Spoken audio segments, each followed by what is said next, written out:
Okay, good morning, everyone. And welcome back to this session. Let me announce for those in the audience that we have set aside 45 minutes or so for comment, beginning at 12:35. So what we will do is go through this panel, and then we will have a roundtable discussion without audience input. Okay, but please do. Write down or remember your questions for that session that will begin at 12:35, where we will focus on audience interest. We're going to talk more about clinical trials around the world, and we have three guests in panel this morning to speak with us. The first is Susan Lederer, is the chair of the Department of Medical History and Bioethics at the Robert Terrell, and is the Robert Terrell Professor of the History of Medicine and Bioethics at the University of Wisconsin School of Medicine and Public Health. She's a former member of the Advisory Committee on Human Radiation Experiments, and she's also served on presidential commissions for the German government charged with exploring the conduct of human experimentation during a period of National Socialism. Susan, welcome. We're pleased to have you here and look forward to your presentation. Do I have to? Okay. Well, thank you, and thanks to Valerie Bonham for the invitation to speak to you about the historical development of clinical trials. It should not surprise any of you when I suggest that a historical perspective offers a great deal to evaluations and determinations of ethical conduct and of bioethics in general, and not just because I am a historian, but because concerns about ethics and ethical problems do not occur in a vacuum, but rather in a context that's shaped by historical contingencies, actors, and events.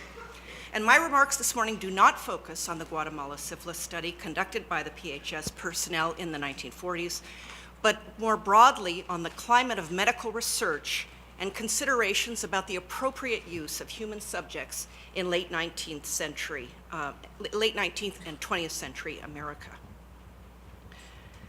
So clinical trials became the gold standard for evaluating clinical efficacy in the 20th century. But the word I want to stress there is became.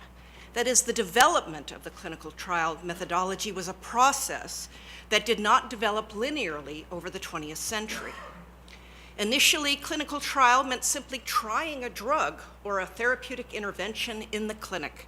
And the medical literature in the first part of the 20th century is filled with descriptions of medical efforts, to treat, say, tuberculosis or measles or whatever with a particular preparation.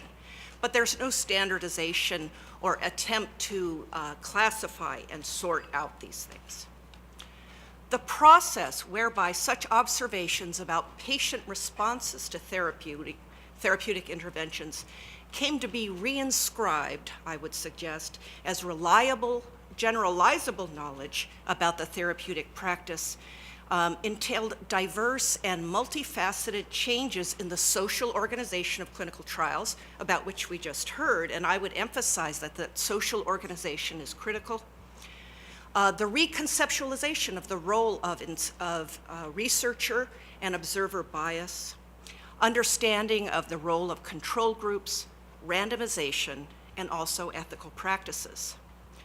Now, one pioneering venture in organized and systematic research in the US was the cooperative clinical group study of syphilis treatment. And it perhaps is worth saying syphilology was a major discipline in itself in the 20th century, and it occupied scores, if not hundreds, of researchers. Now, this group was organized in 1928 by a small but select group of leading syphilologists, who included Thomas Perrin, soon to be Surgeon General of the PHS. And this group sought to classify, evaluate, and to treat patients with syphilis and to compare a plethora of different treatments. But they were unable, this group, to overcome disagreements with clinicians about ways to evaluate syphilis and syphilitic patients, and unable to function effectively without a stable source of funding, which was not available for human subjects research before World War II. Now, I would suggest that one could detect a desire for methodological rigor in the organization of what is arguably the best known and more infamously known study of untreated syphilis in Negro men in rural Alabama, that is, of course, the Tuskegee syphilis study. This was a study, I'm sure the audience and the panel knows well, begun in 1932, but in order to set up a prospective study, these researchers from the VD division consulted leading experts, including many of the people on the cooperative clinical trials, about inclusion and exclusion criteria for participants in this study. And also, forward thinking for the time selected a group of 199 men to serve as a control group in a prospective study of the effects of untreated syphilis. This is not to provide any defense of the Tuskegee syphilis study, but to point out what the desire was to create an advanced form of medical evaluation. So this represented advanced thinking in 1932, even though at the same time, the inclusion criteria were not systematically funded. And as Susan Reverby and Jim Jones have pointed out, it's really not a study of untreated syphilis, but of undertreated syphilis, because they enrolled many men who, of course, had undergone treatment. And there was no written protocol. So I'm not holding it up as a model of methodological rigor, but a work in progress. So I ask you to compare, for example, the organization of a clinical trial with a new treatment for tuberculosis in 1946.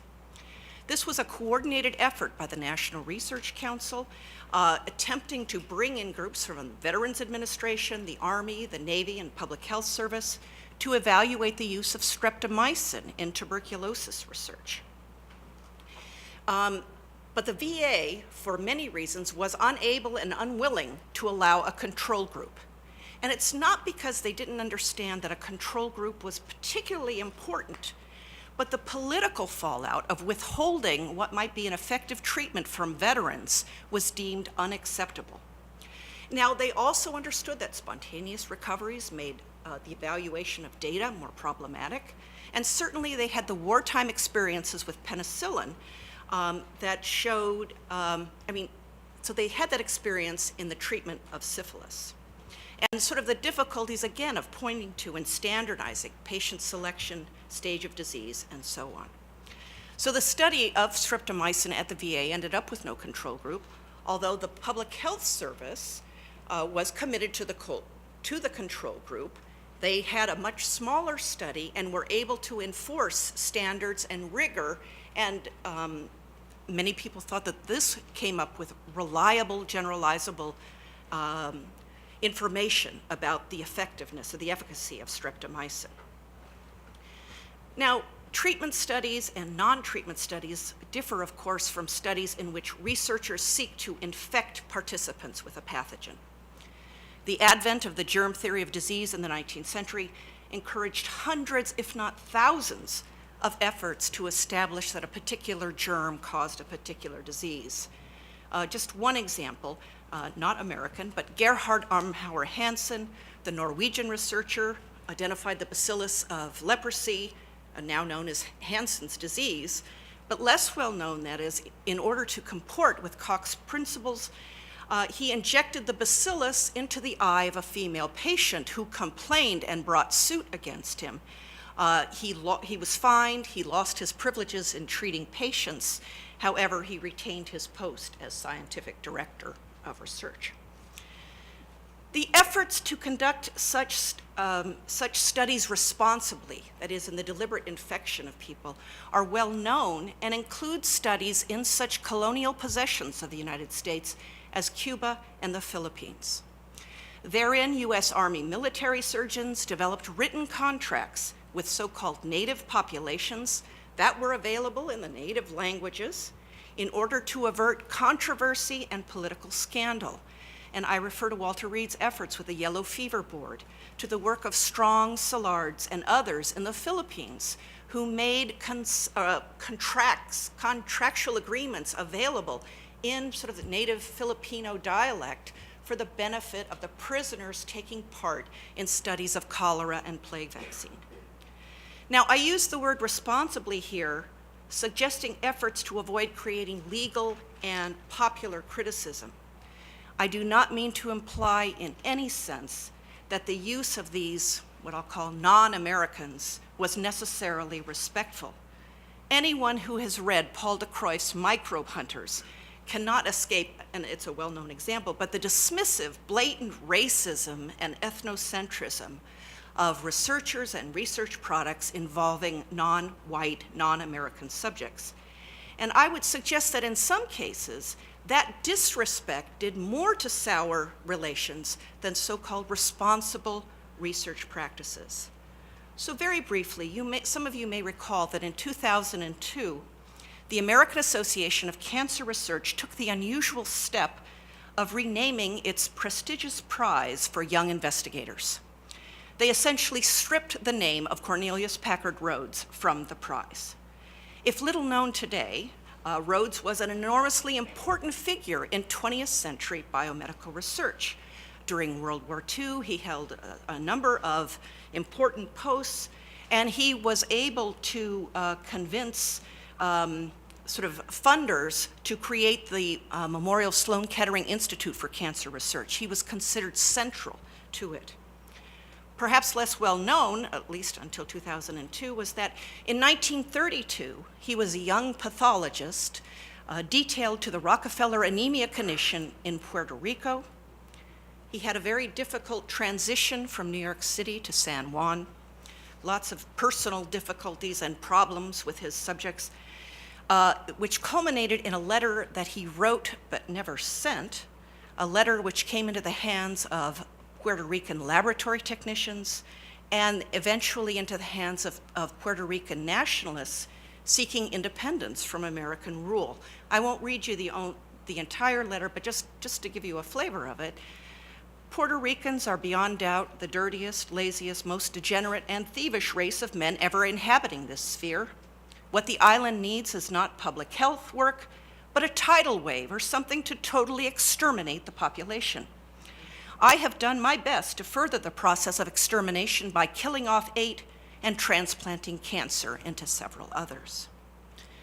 Although multiple investigations of Rhodes and these claims led to no evidence that he had killed patients or transplanted cancer into them, his language, his attitude, the threat of racial extermination persisted, not surprisingly, for decades.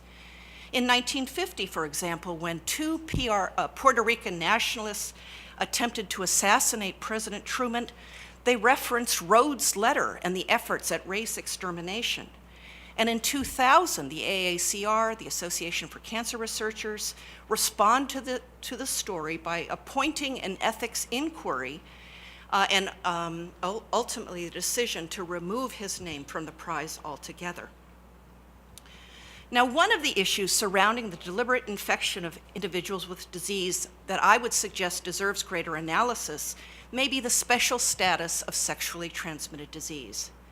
There are suggestions that the studies of syphilis and gonorrhea prompted extreme anxiety during World War II, and perhaps they still do. I mean, one question might be, if the Public Health Service had deliberately infected people with hepatitis, would we have the same degree of response? Certainly, deliberately infecting American prisoners with gonorrhea provoked some of the lengthiest and most detailed interchanges among researchers funded by the Office of Medical Research in World War II. And members of the National Research Council believe that inmates of federal penitentiaries would turn out to be far superior as research subjects for a potential study of gonorrhea prophylaxis and treatment. Superior to the inmates of mental hospitals who could not offer meaningful consent. This is from a 1944 discussion. Superior to civilians who could not be trusted to comply with the needs to avoid sexual conduct for 6 months. And also superior to both military prisoners and conscientious objectors who were deemed not necessarily cooperative with the aspects of the research. Still, officials at the NRC debated whether or not adverse public reaction about deliberately infecting gonorrhea would cause a loss of prestige for the entire enterprise. And in the end, they reluctantly approved them, although it turned out to be somewhat anticlimactic in that reliable means of producing gonorrhea in the prisoners turned out to be absent. One other small historical consideration I'd put forward in Susan, considering... we're a little under 2 minutes. Okay, yes, I'm almost done. The special status of sexually transmitted disease is the familiarity all syphilologists in this period would have had with the deliberate infection of neurosyphilitic patients with malaria. And I would just remind people that in mental institutions, it was common practice to use some inmates as biological containers of malaria bacilli in order to treat people down the road. So this was a common practice. Concern about adverse public response was the rationale for keeping many experiments out of the public eye. Certainly, this was one of the key findings of the Advisory Committee on Human Radiation Experiments. Which found in many cases that in order to avert public controversy rather than for purposes of national security, and I would remind this audience that it wasn't only concerns about human experimentation, but the more politically volatile issue at the time of using dogs in radiation experiments. The 1966 Life magazine expose about organized pet theft rings prompted more mail than the abuse of human subjects or even the Vietnam War. So in conclusion, secrecy, syphilis, standards of responsible conduct and responsible science. The development of these standards, science, ethical, and governmental, has been uneven, contested, inconsistent within government agencies, and changing over time. I would just remind members of the Commission that the Guatemala study is unlikely to be the only such study out there lurking in the archives, hidden in the file drawers and library papers. These yet-to-be-discovered studies will also be evaluated in light of ongoing efforts to understand past practices in human subjects research. And I will conclude by saying I think Faulkner was right to say the past isn't dead, it's not even past. Thank you. Thank you, Susan. Our next speaker is,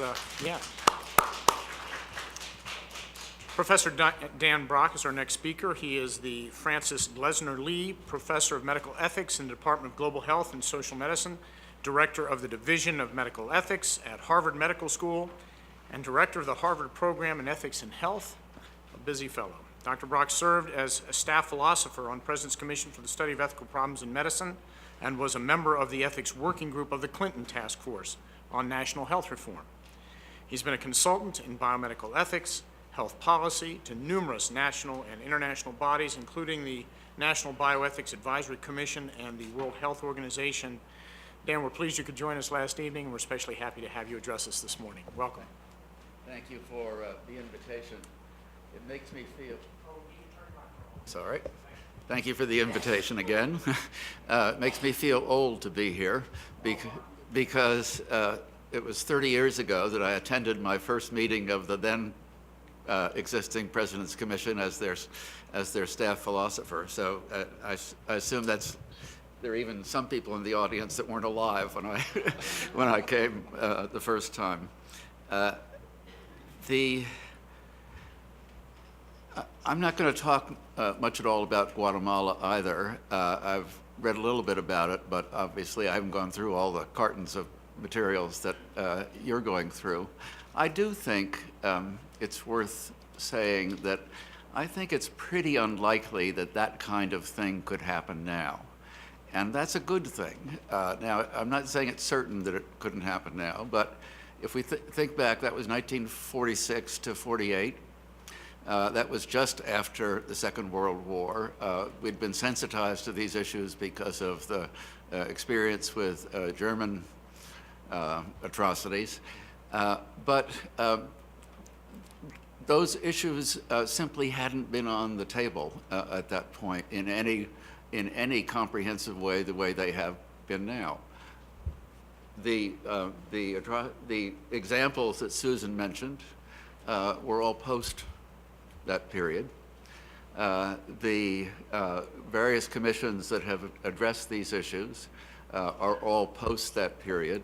The whole oversight process with IRBs and the work of the commission in the mid-'70s was all post that period. And I think we can, pat ourselves on the back a little bit, maybe kick ourselves in the rear at the same time, but pat ourselves on the back a little bit that the things that have happened since Guatemala have at least improved the prospect of of a thing like that not happening again. I'm usually not that optimistic, but I was asked to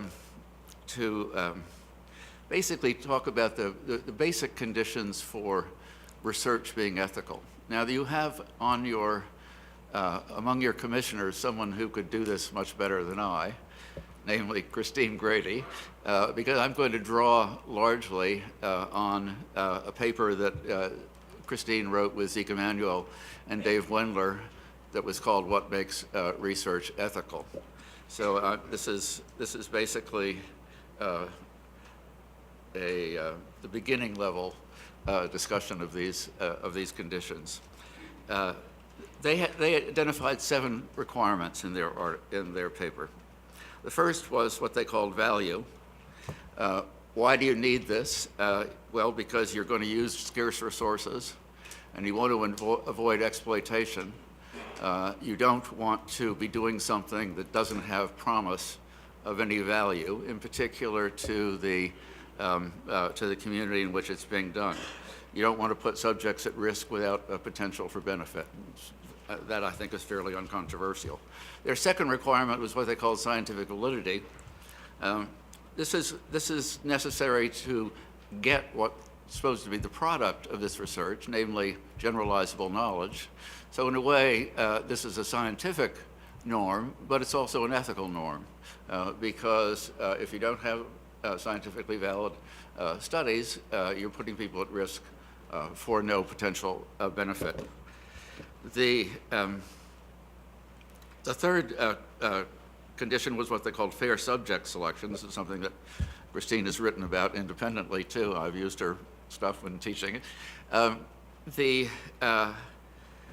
subject selection needs to be on the basis of the scientific goals of the experiment, not whether the people are easily available, vulnerable, and so forth. So, for example, much of the drug testing in the 60s and early 70s was done in prisons at that point, and that was not because the prisoners were the ideal scientific subjects. That was because they were there and they were easily available. Basically, you want a selection to minimize the risk to subjects and to maximize the potential benefits to the subjects. So we, for example, have had major efforts in recent years to include as subjects people who had been either excluded or underrepresented, women, children, minorities, because you want to have results which are relevant to them. A fourth condition was what they called a favorable risk-benefit ratio. You want to do 2 things there. You want to, in order to make it as favorable as possible, you want to do things to minimize the risks. So for example, that will include what your exclusion criteria are for the study. And you also want to maximize the benefits. That is, you want to make that risk-benefit ratio as favorable as possible. Initially, it's an assessment of the risks and benefits to the subjects.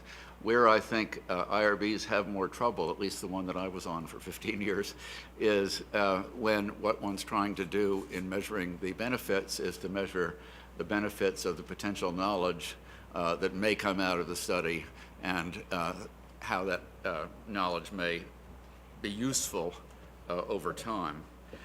It's worth noting the fair subjects condition was violated by Guatemala almost certainly. The favorable risk-benefit ratio was violated in some cases by Guatemala, as I understand it. So it's fairly easy to condemn Guatemala on the basis of conditions like this. A fifth condition in their paper was what they called independent review. This, again, I think didn't happen in the case of Guatemala. It's to minimize the conflicts of interest that can exist between researchers and potential subjects. It's also important for maintaining the public confidence in the research enterprise. As people say, you don't want conflicts of interest, but you don't want appearances of conflicts of interest as well. It also gives you social accountability for the research and the researchers. The sixth condition is the one that gets all the attention in many cases, voluntary informed consent. This is, you almost don't need to say anything about this. This is to ensure the self-determination of the subjects and that they have made an informed choice and a voluntary choice to participate. This too was violated in Guatemala, certainly in some of the subjects that were used. And their seventh condition was a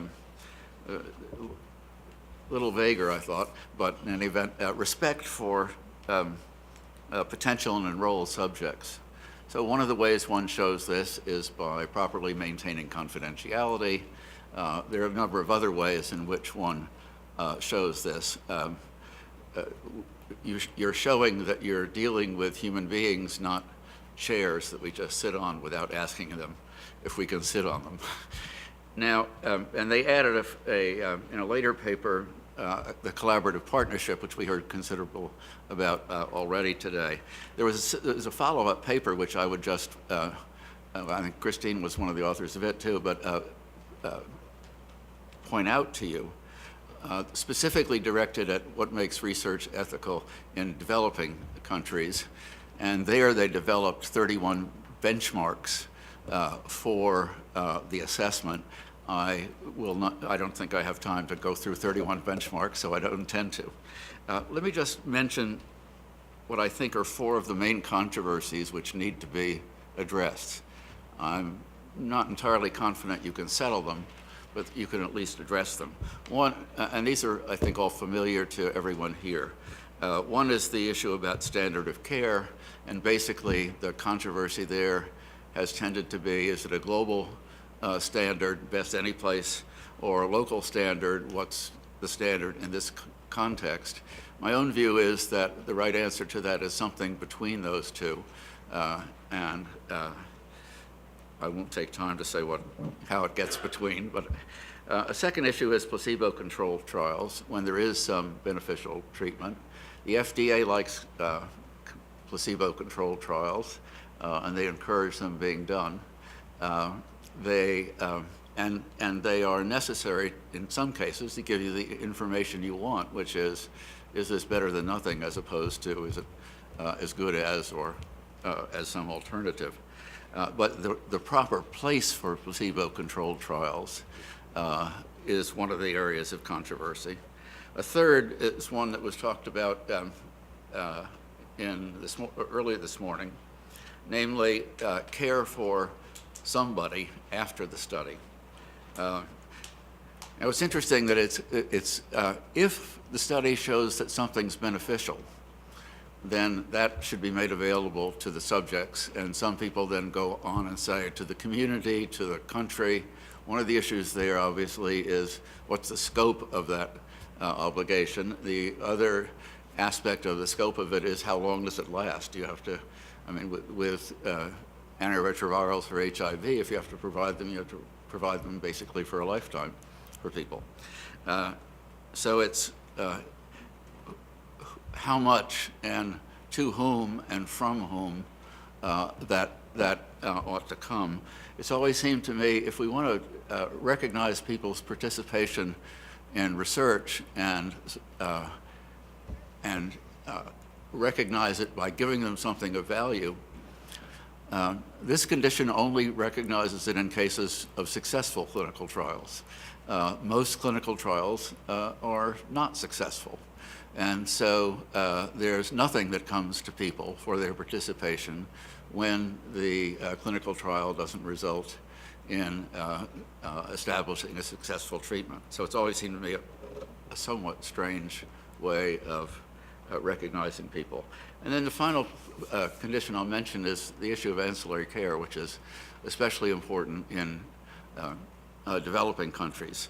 Ancillary care basically is care that is not necessary for the, usually not necessary for the study, but it's discovered in the course of engaging people in a study that they have other medical needs, and needless to say, that's more important in a very poor developing country where there will be more other medical needs that haven't been adequately treated.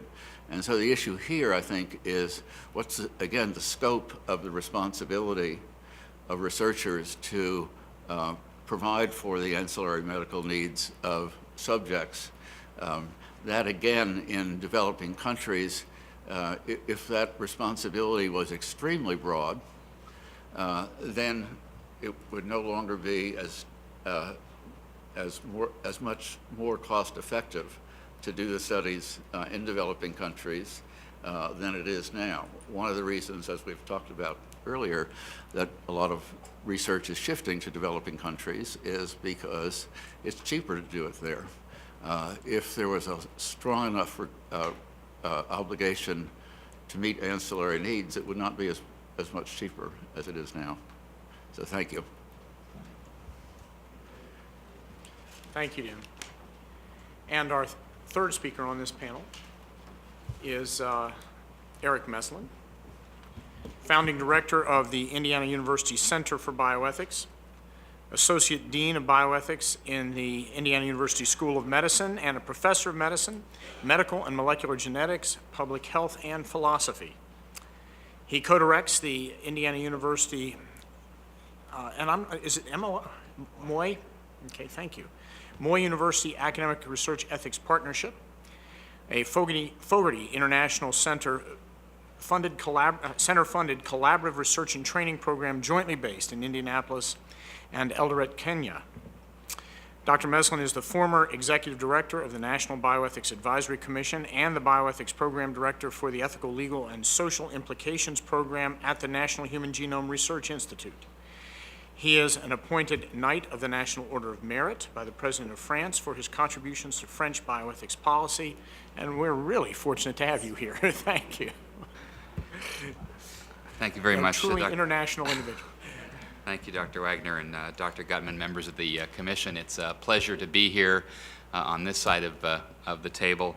So I do want to thank Val Bonham and the staff of the Commission. There aren't many who know what you go through, so I may be one of the few who do, and I am grateful for the invitation, and also grateful for you remembering that there was a Commission now 10 years ago that was interrupted by a Commission in between. So there is a legacy that this Commission is continuing, and I'm grateful to participate in that.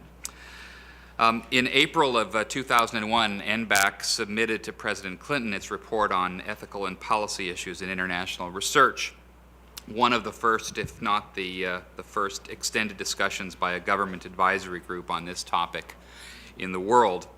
It was exhaustive but not comprehensive, and it identified several key ethical and policy issues facing researchers, institutions, regulators, sponsors, and others. And it made a number of recommendations, 27 in total, on many of these issues. Later that same year, NBAC, as it scurried to complete its work before its executive order expired, completed a second report on research involving human participants, focusing on the domestic issues facing the United States.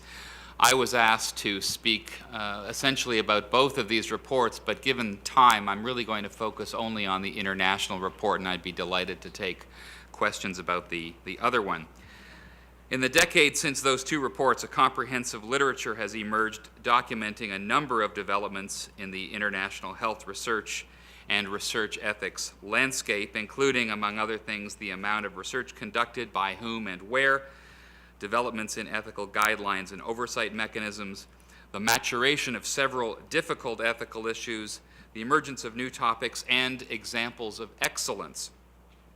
Before I speak to those developments, I do want to remind us, as has already been done by my colleagues to my left, that these developments in research ethics need not be seen through a single myopic lens. In fact, all research, all science is undertaken through a much larger geopolitical and often economic lens. We should not forget, for example, that in the context of certain world events since 2001, we ought to reflect on how they have affected our views, including such things as 9/11, to wars and international economic collapse, the public health responses to SARS and pandemic influenza, and a number of natural disasters that have befallen the world. Now, in my remarks this morning, I'd like to highlight, in honor of it being 10 years since these two reports, 10 of the developments in international research ethics over the past 10 years. They happen to be from my own personal list, although everything that I'm saying is substantially supported in the literature, and I'm happy to provide that in my extended remarks to the staff. The first development is that the volume of international health research has grown and the locations have shifted. The number of international clinical trials conducted has increased, as has the number of research subjects enrolled in studies around the world. The number of FDA-sponsored studies has grown. The number of investigators working in other countries filing applications for investigational new drugs in the U.S. has increased. The number of countries in which research is undertaken has expanded, with substantially more growth in economically developing countries than developed countries. From these facts, we might conclude that there has been a changing geographic breadth of research which calls for a special attention to social, cultural, and political issues in any assessment of the ethics. It places a greater emphasis on how to answer one of the questions that has come up a couple of times this morning, namely, what is the justification for conducting research in a country other than the one from which the principal investigator comes? This expansion also calls the question that research is not motivated solely by science or health or addressing global inequity, which are legitimate and often touted justifications, but a concern that the interest is in conducting studies in countries with lower barriers to entry. The second development, and this will be the pattern of my remarks, quick development, a couple of conclusions, and then hopefully time for questions. The second development is that there is more funding from more sources. There's more money being spent by the NIH with more foreign awards made, a couple of dips over the period between 2004 and 2008, but there's more money coming out of the NIH. There's more money being spent by pharmaceutical companies, and more by these companies than by federal governments, actually. There's more money being spent by philanthropies and charities. Clearly, the Bill and Melinda Gates Foundation plays amongst the largest roles, but there are many other philanthropies and charities around the world who are also participating, much more than they did 10 years ago. There's more money being spent by NGOs, and there's more foreign aid, not a lot, but there is more foreign aid that the U.S. provides, some of which comes in the form of support for health research.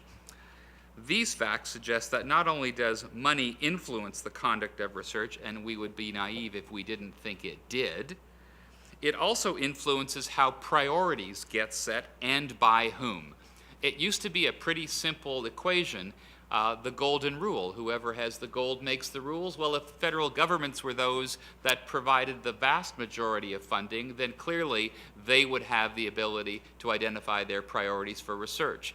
But when other players and partners start to participate, priority setting also changes.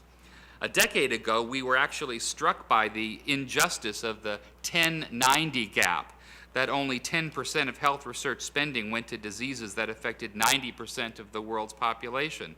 Now, while some funding is being provided for rare and neglected diseases that leak into that 10-90 gap, it still substantially exists. This panel is titled Social Issues and Justice Issues, and this is for many of us one of the most profound issues of injustice with respect to research, and has nothing to do with the type of the study. It's what gets to be studied and who gets to decide. The third development is the diversity of innovative arrangements for conducting and sponsoring research. It used to be the single investigator getting an R01 or a program project grant might be the model, but clearly we know that that model has long ago given way to many other innovative collaborative proposals, not the least of which is that there are more public-private partnerships that extend well beyond the traditional federally sponsored or even pharmaceutical company-sponsored trial.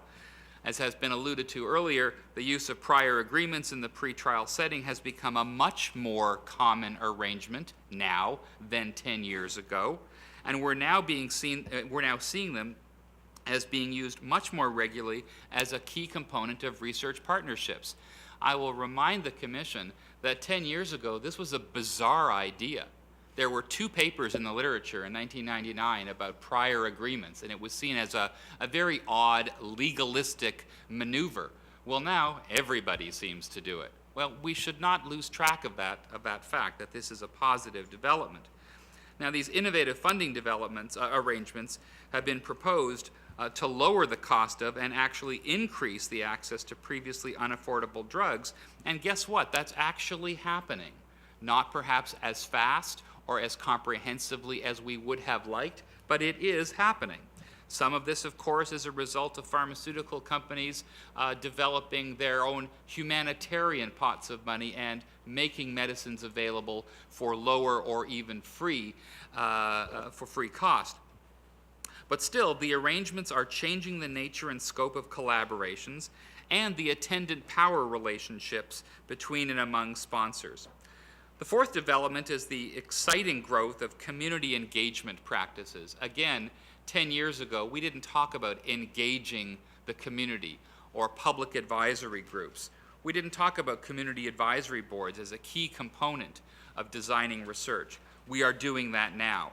The traditional model of informed consent, one person being given information by one researcher, is becoming far less common in international research. We have a lot of experience in Kenya using barazas, which are community meetings. Deliberative democracy strategies are being used in places as far away as Western Australia, engaging Aboriginal communities. So we are seeing many different kinds of arrangements. It may be too early to tell whether these models improve the process and outcome of research, but the potential for growth and innovation is really exciting to watch. A fifth development has been the way that the harmonization debate has evolved, stalled, and then evolved a little bit more. More countries have developed or substantially updated their own national guidelines. Our own Office for Human Research Protections now compiles a list of international and national guidelines, and it now numbers about 1,000 laws, regulations, and guidelines from more than 100 countries, from Argentina to Zimbabwe.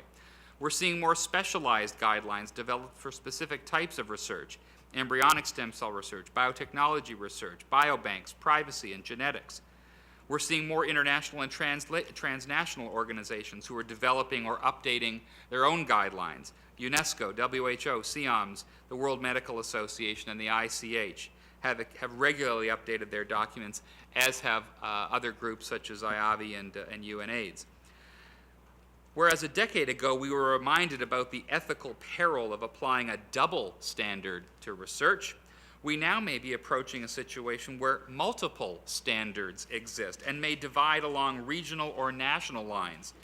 Ironically, the growth of policy documents in more countries has made it harder to achieve consensus on substantive matters of ethical acceptability, even when there are general agreements about the particular items: informed consent, risk, benefit, confidentiality. The devil truly is in the details. And the fact that more countries have federal-wide assurances with the U.S. may actually alter in fundamental ways the sovereignty argument that many of them had been claiming for so many years.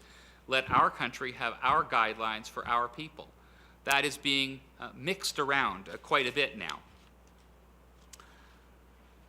A sixth and closely related development is the way that the standard of care debate has matured, but consensus has still not been achieved, as Dan and many others this morning have mentioned. The initial debates arising from the ACTG 076 study concerned the definition and application of the concept, and then about which standard ought to be adopted. Dan alluded to, and maybe you'll ask both of us during the question period, what this kind of compromise seems to be that people are moving towards, somewhere between highest possible and local. These are just terms that are used, but it turns out that If we take the wrong position, we may be unintentionally discriminating against many people. So we ought to be quite careful. I'm happy to report, though, that the debate has matured beyond these ideological extremes. And it would be nice to sort of pose the question rhetorically, would we be having the same discussion about the ACTG 076 study today if the proven standard of care was an affordable one? I'm not sure it would be the same discussion. The seventh development is a somewhat more foundational one. Again, Dan alluded to it a little bit, but it's really the deeper understanding of key ethical issues and principles that we have observed over the last decade. Some of these questions are about whether there's a necessary set of ethical principles about which we can all agree, whether this agreement is even possible or needed. Interestingly, the Belmont principles, those ancient principles that have achieved, some would say, I think Ruth Faden characterized it in the Acre Report as achieving almost constitutional status, have actually been exported quite happily all around the world. Many actually think Belmont are the rules for the United States. It's a fascinating discussion. We can get into it later. But it is showing us that this claim of U.S. ethical imperialism needs to be modulated somewhat.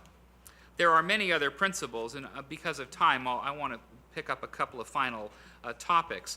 I will say that the topic is quite large.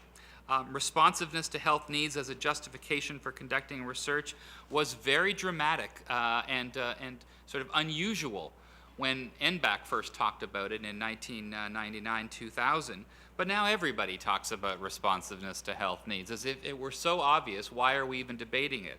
The commission is not, NBAC shouldn't take credit for that, but it's nice to see that people were paying attention. The eighth development, in contrast, recognizes how institutional procedures and policies for ethics review have evolved. There's more ethics review committees in more locations around the world. In fact, what's very exciting to see is that there are other models now being proposed. Regional IRBs, central IRBs, ethics review systems. From this, we might conclude that the expansion of ethics review committees reflects a trend towards national efforts to assess and review protocols, but it also affects our recognition that the current model of dual review might need to be revisited.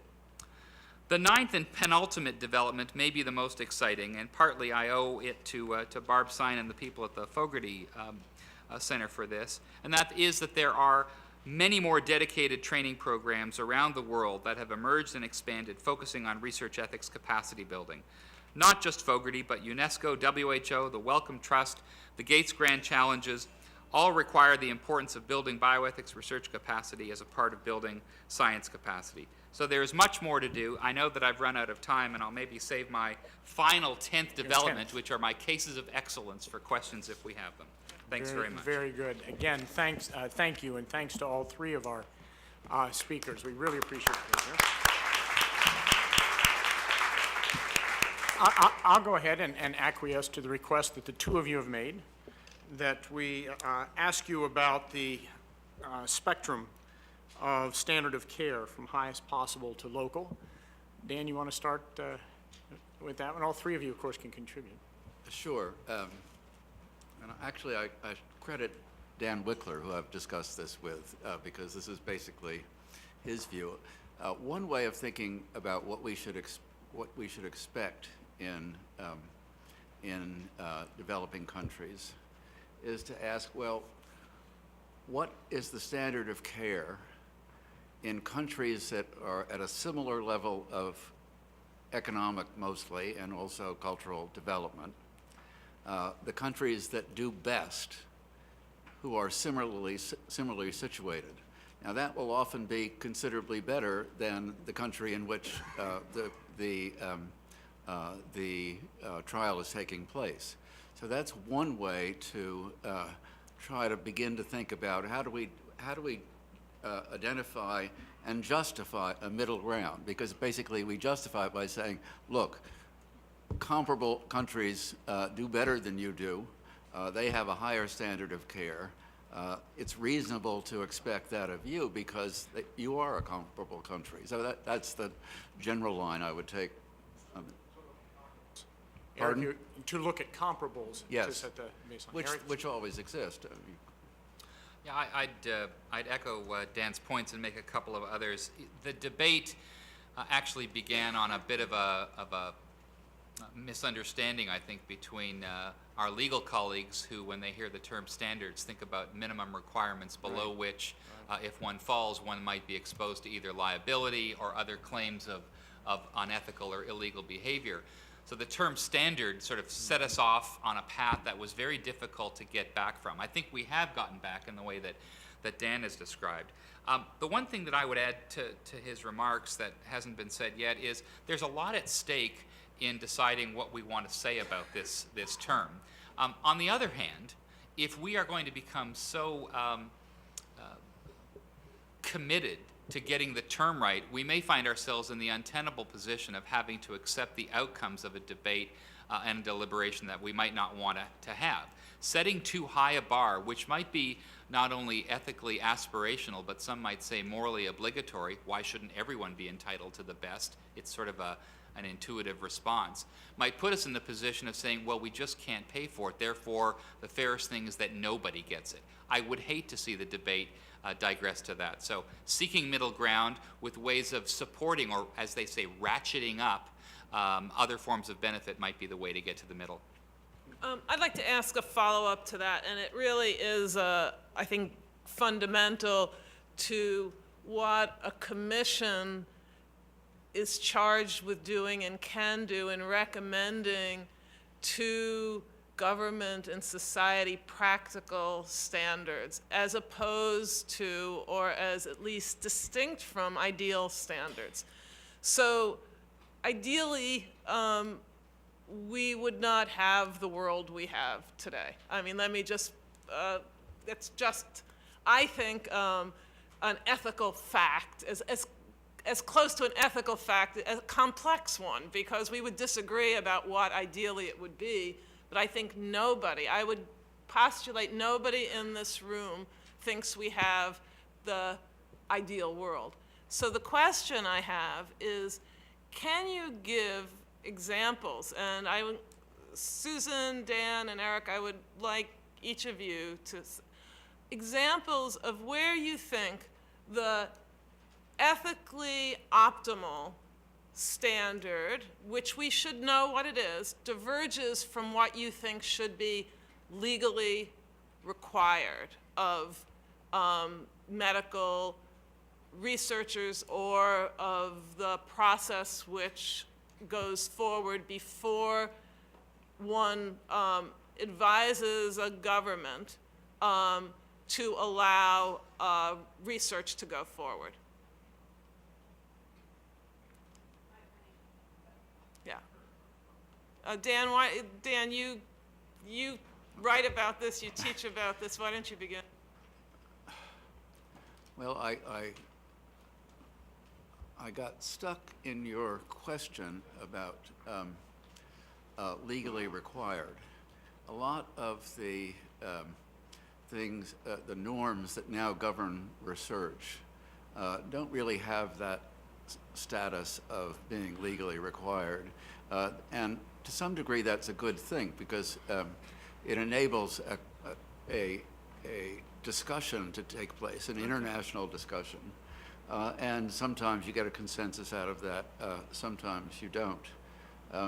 But I think, the example that we've talked about, the standard of care example, is one where I'm not sure who has the authority to make the law, but there could be developed a consensus on a process to evaluate the standard of care in different countries, and then a consensus that if Merck wants to come in or Pfizer wants to come in and do studies there, it has to meet this middle ground that we were talking about. And it wouldn't bother me if that was legally required, but I think it's probably better required by the... Let me say why I use required, just so you understand. I think, and you can correct me if I'm wrong, that all of the things that made the Guatemalan experiment horrendous and wrong ought to be forbidden today. And if they're not forbidden today, we as a commission ought to recommend that they be forbidden. Now I want to know what beyond the things that should be, so there are things that should be forbidden, and then Right. there are things that we should aspire to and expect. Right, but when after going through those, Christine's and Zeke's 7 principles, I then turned to 4 issues that I think there is no consensus on. And they fall under this. I think, too, that the things that made Guatemala clearly wrong ought to be legally required. But in the examples that I used of ongoing debates, I don't think there's a consensus, certainly present now, and probably maybe not likely in the future, on which one could say, well, this is now what we want to legally require. So in a way, the legal requirement asks for a stronger consensus that this shouldn't happen. And we can we can use cases like Guatemala and others to identify those. The trouble is that the things that were bad about Guatemala, in a way, everyone now agrees were bad about Guatemala. And and I think... That's a good thing. yes, that is a Wouldn't you good say? thing, right. Okay. But it then doesn't provide too much new work for the commission, because you've already got that consensus. Eric wanted to- So I'd just add 2 quick things. In your restatement of your question, it sounded like you were alluding to standards beyond just the quote standard of care debate, which for the longest time had been Yes. about Yes. placebos or not placebos Absolutely. or what do you Yeah. get. And I think I actually like the way you phrased it, because focusing on standards and limiting it to a particular research design, we've had that debate. Right. You shouldn't just declare placebos unethical. It's like declaring oxygen unethical. It has no context, right? So it's much better to have the discussion, what are the standards that we might be able to agree on? Whether it's, Emmanuel, Grady, Wendler, and everybody else, or whether it's Lavery's, there's a bunch of lists out there. And of course, lots of groups have come up with these. Prior review, consent, adequate, assessment of risk and benefit. We've been having that debate for a while, and I think, to be quite provocative, I think that debate is over. What are the items about which everyone can agree? The challenge is figuring out how we're going to interpret and apply them in countries on a daily basis. So I'll give you a very concrete example. At Moi University, which is in the Northern Rift Valley in Kenya, where we've had a 20-year partnership between the IU School of Medicine and the Moi University School of Medicine. We've been building this capacity for 20 years. We had a workshop in 2003 talking about common areas in research ethics. We all stood up and identified our common areas, and everyone agreed. Informed consent, very important. Assessment of risk and benefit, very important. Where was the disagreement? Well, one of our colleagues in Kenya said, of course informed consent is very important. However, you realize that in some studies, women should not be allowed to give informed consent without the prior approval of the male head of household. Now, there's an agreement about the principle of informed consent, no debate. The disagreement and the challenge about which you cannot set a standard, a specific line in the sand, other than a procedural one, which, NBAC went on this, the Nuffield Council went on this, is how are you going to decide? Are you going to walk away from the table and say we don't agree? Or are you going to try and figure it out? I would like to suggest that there's been a lot of very healthy figuring it out over the last 10 years, a lot of good success stories. Christine. Well, thank you all for very interesting presentations. And I think sort of what I wanted to ask falls right into what you were just talking about, Eric. It struck me as you were talking that, Susan laid the groundwork for, over time, what we think is the major issue to address changes, as does the landscape of what's going on at any time. Dan talked about 4 things that he thought ought to be attended to in terms of issues that haven't been completely resolved, and I agree they haven't been. But I also agree with Eric that in all cases, all 4 of those cases, the debate has matured considerably. And some of that is attributable to what NBAC did and what people did subsequent to NBAC. So I guess my question is, at this point in time, looking forward, what do you think the issues are that this kind of body should focus on?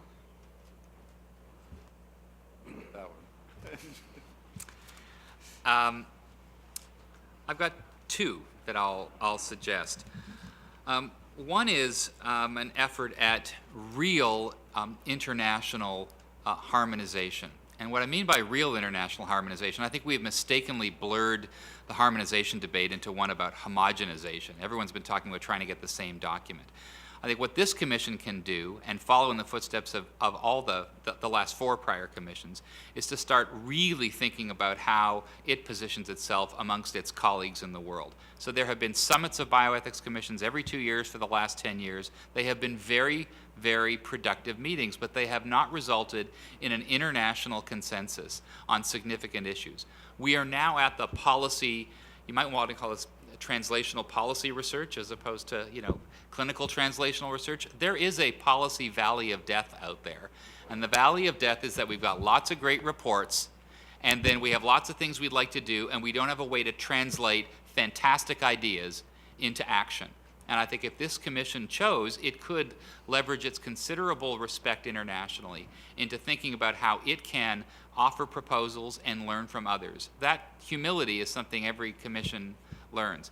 The second thing is that, I'm sorry. I'm going to ask you to hold your second thing, because that will be an answer to the question that I'm going to ask the panel of presenters, and we have to stay on time because we are absolutely committed to having time for public comment at the end. So if I could ask Doctors Corey and Califf to return. Doctors Corey and Califf to come to the table, please.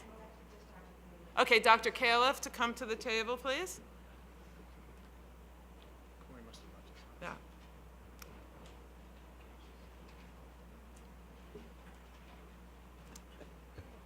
What? No, we're not having, we've lost our, what? So,